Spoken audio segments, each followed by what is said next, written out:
Hello, my dear students, to the second part of the chapter 1.5, Mrs. Addis. I'm referring to page 49 of the textbook. So, one of the keepers begins like this. He says that there has been a row.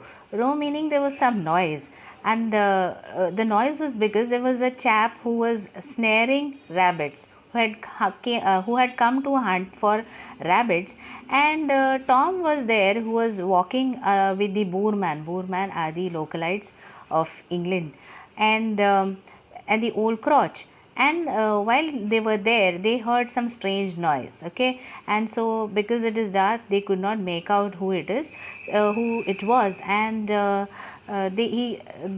fellow got scared and he started running. He ran away with his gun. So here, the keeper, as he is talking, this lady is not interested in listening, but then she wants to know what has happened to her son. So she rushes out, flings open the door and rushes out. And the men outside, they were actually waiting with the body. They were waiting for a signal to come with the body inside. And they came inside and they have put it in the middle of the kitchen floor. And the next question Mrs. Addis asked him is he dead? And the men could not simply say anything but simply nod. The men nodded, and Peter Crouch, who was there in the shed, now has started to sweat and to tremble desperately. He is in complete despair, restless, and he doesn't know what to do.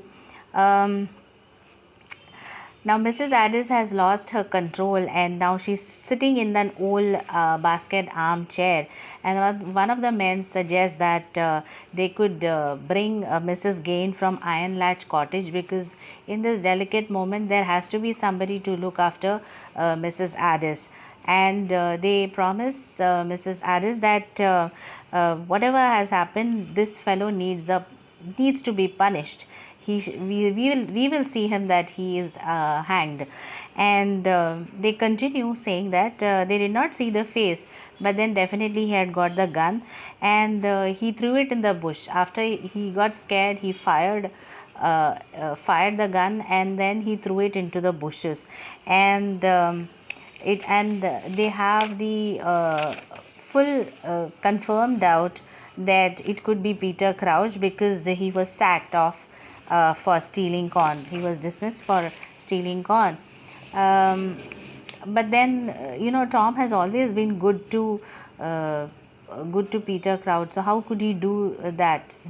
He couldn't have definitely been deliberately done that, because it has all happened in the dark. And Peter Crouch was just standing, and he could see from the shed, he could see that Mrs. Addis is really struggling with her feet to stand up. The poor mans have gone after Crouch, said Vidler, and they thought he had broken through the wood iron latchway. There's no chance of him having been by here. Did he come here? Vidler asked, and the lady says, no, I have not seen him by any chance. Not since Tuesday. She took her hand off her apron pocket. Well, we'll be going around and fetch Mrs. Gain. So that's what is decided, that they will bring Mrs. Gain to give company, or to support, just to comfort Mrs. Addis. They will bring her here. Then the next thing she says is, just carry him. Will you carry him to the bedroom? He was placed in the kitchen. Now she wanted him to be taken to the bedroom. So the men have picked up the stretcher and then taken it to the next room. And they have silently wrung the mother, wrung meaning to squeeze or just lightly hold her by the hand. And she shut the door, and then she has come towards the shed without telling anything. She just opens the latch, and Peter Crouch he didn't know how to face Mrs. Addis, but then she did not come inside, and she did not want to see even Peter Crouch's face. She just opened the door and left from there with a heavy heart. And Peter Crouch, definitely he knew that what he should do, that is just to run away from there. That's the only thing what she wanted to do. And so he opened the door and silently left away.